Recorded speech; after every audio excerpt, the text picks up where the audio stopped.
Thank you, Gabriel! No spoilers, but do you still have something planned with CC with the weird things that happened in chapter 1, or did it kind of fall to the wayside? Shrugging emoji. I'm aware of it.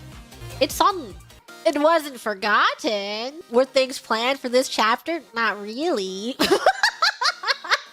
Shrugging emoji. Okay, so the thing about the stuff that happened in chapter 1 is that ENreco season 1 happened like 3 months after we had debuted.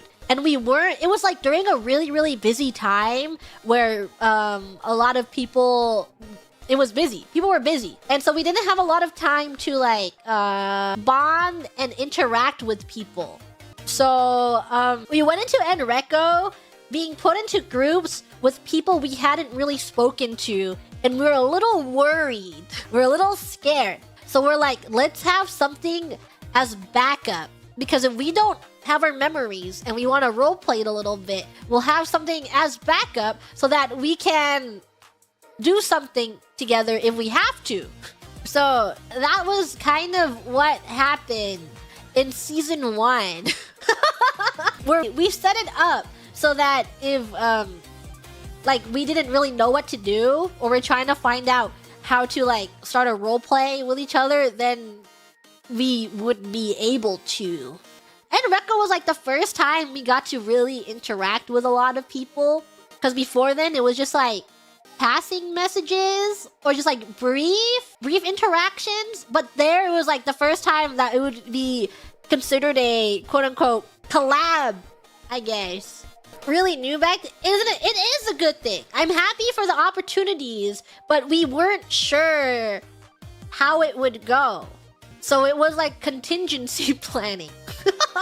Like, we wanted to RP with everyone, but because we were so new, we didn't really know how much they would be role-playing, how much they would be online, stuff like that. We didn't know what extent we would be interacting, to what extent it would happen.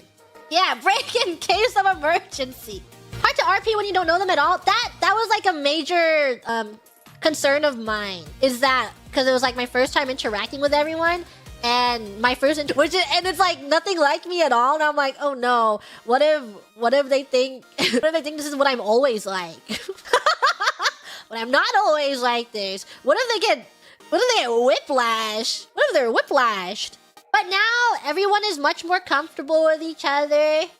That's why we can do all these silly things and we just trust each other. And then that's why I have like absolutely zero thought going into this. I wasn't concerned about this ENreco season at all, because I'm like, oh yeah, I just know that I can interact with anyone here. I can approach them. I can just do whatever. But before, it was like 3 months after debut, I'm like, oh my god, I don't know. Would I be crossing a boundary? Would I be stepping on lines if I just like approach someone? Or like, how could I be roleplaying with a person? What if they don't want to roleplay? Yeah, it was scary. But it's almost been a year. It's cool. It's chill.